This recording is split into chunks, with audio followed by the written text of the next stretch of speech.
Be looking at software testing, jobs, basics. Um, so let's get started.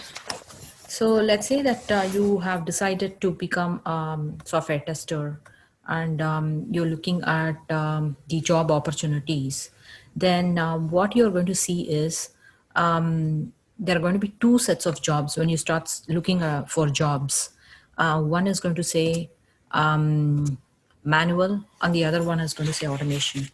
So the requirements for purely manual versus a purely automation, um, we all know the difference. It's like for an automation, you have to be a coder, and for a manual, we have to be like a critical thinker.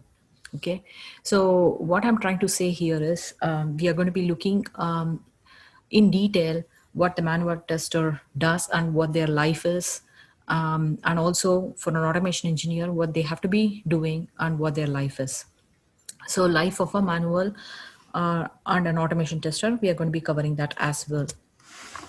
So first let's look at a manual. So this is like what I'm talking about in this is like a purely manual. They don't have any automation at all.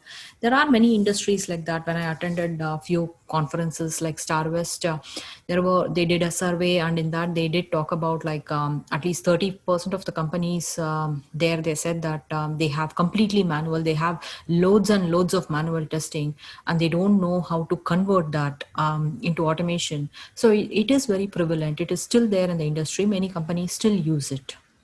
And also we need to note that even with automation, um, manual would still be there. Actually, manual testing would still be there.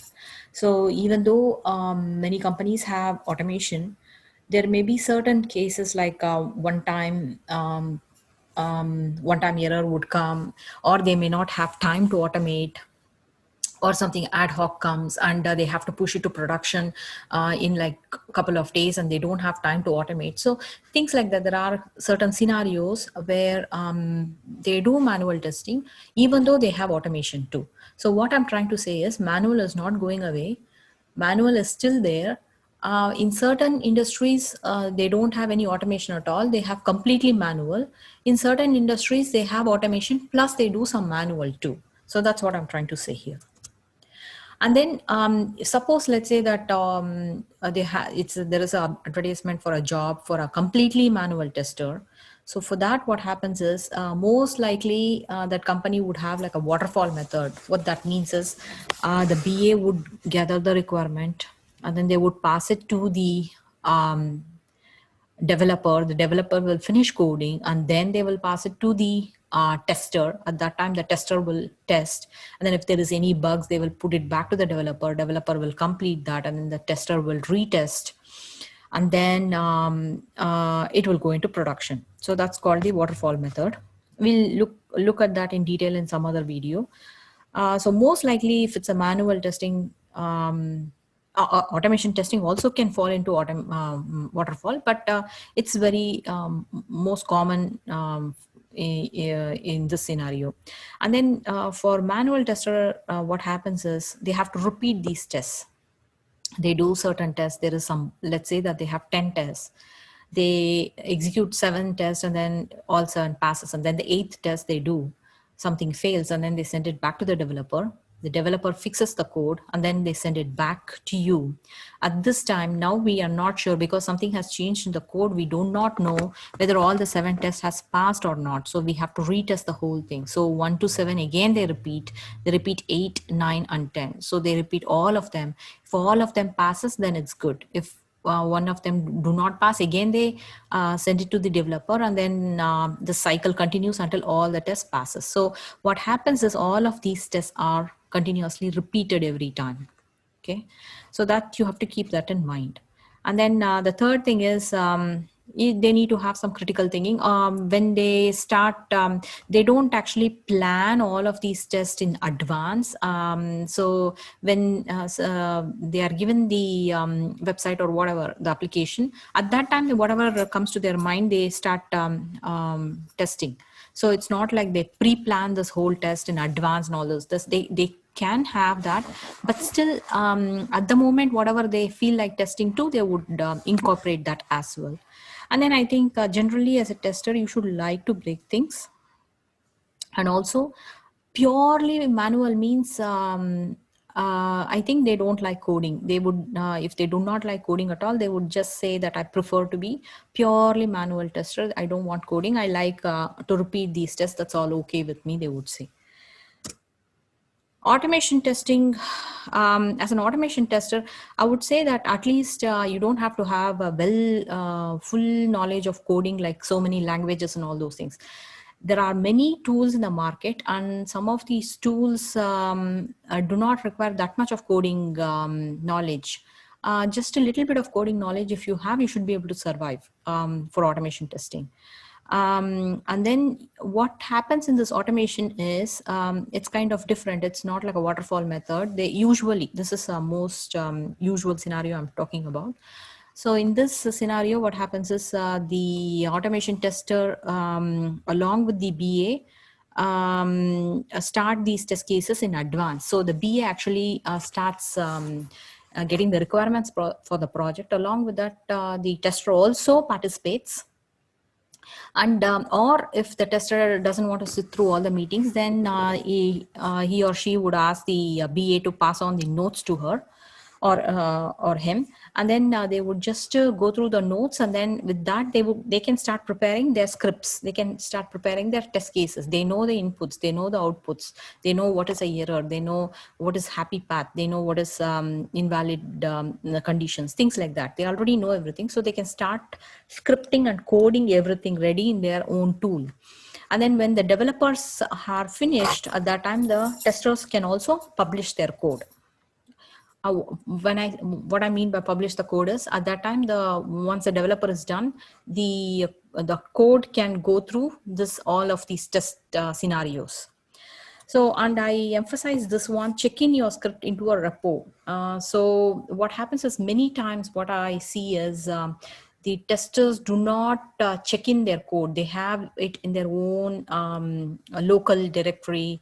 Either they lose it or they cannot share it and things like that. So it's a very good idea to get a repo and repository, and you have to check in your script. That actually would help you later on too, if you are going to connect to Jenkins and try to run your script. And then build this into regression as a fourth step. So here what I say is, you don't have to do two times everything. So the way you can do it is, you can actually build your scripts in a functional folder, make sure everything passes. Once it passes, you can move it from the functional folder into regression folder. So that way the regression will pick it up. So all you're doing is just copy and paste, or moving or pointing, things like that. So you're not repeating everything. So you're doing the job in only one place. That's a functional testing folder. Make sure all that passes in each of the environments you have. And then finally, you connect to Jenkins. When you connect to Jenkins, what happens is, when the code gets deployed, you can also make sure you are part of the CI/CD pipeline, which we will cover in another video. So where the Jenkins will be automatically, all of these testing jobs will be automatically executed anytime a code changes. And then you get a report each time it runs, so whether it passes or fails. So this main advantage of automation engineer is, like I told you, in a manual tester, if you have 10 test cases, you do not know how many times you're going to keep on repeating all those tests.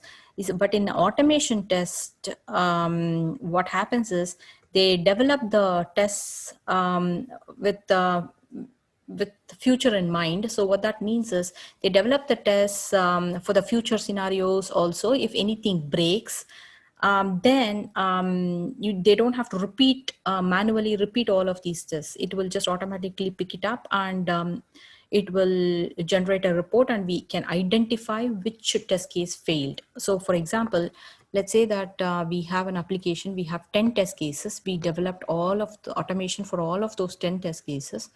Then the developer says he's ready, he or she is ready, and then it goes through all of these 10 test cases. Let's say the fifth test case fails. So then we get a report, and then in that report, it says the fifth test case failed.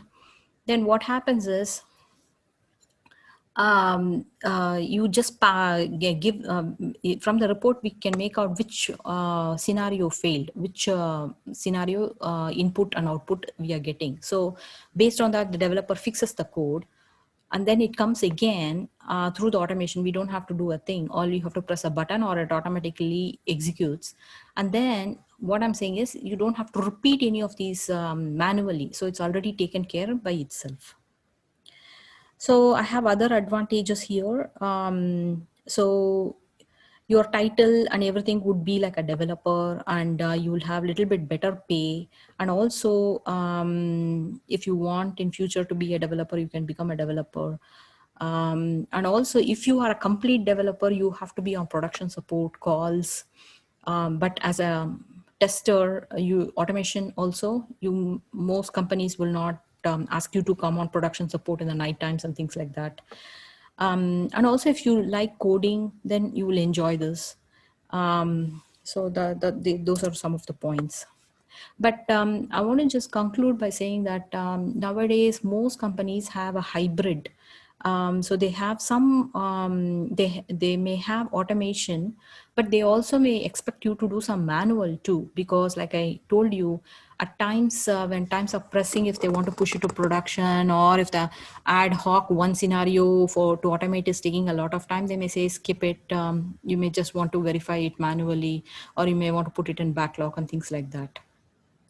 But this is mostly in the industry, even though the job specifies automation and all those things. This is most likely the industry. That's what it is. And also generally, the industry is moving towards automation. So even if they have either manual, from manual they go into automation. If they have like completely purely manual, or if they have semi-manual, everybody is trying to move into automation. So our next video, we are going to cover if the organization is manual and how to move into automation. Also, if you have like a certain application, how to take that into automation step by step, we will see that. Thank you.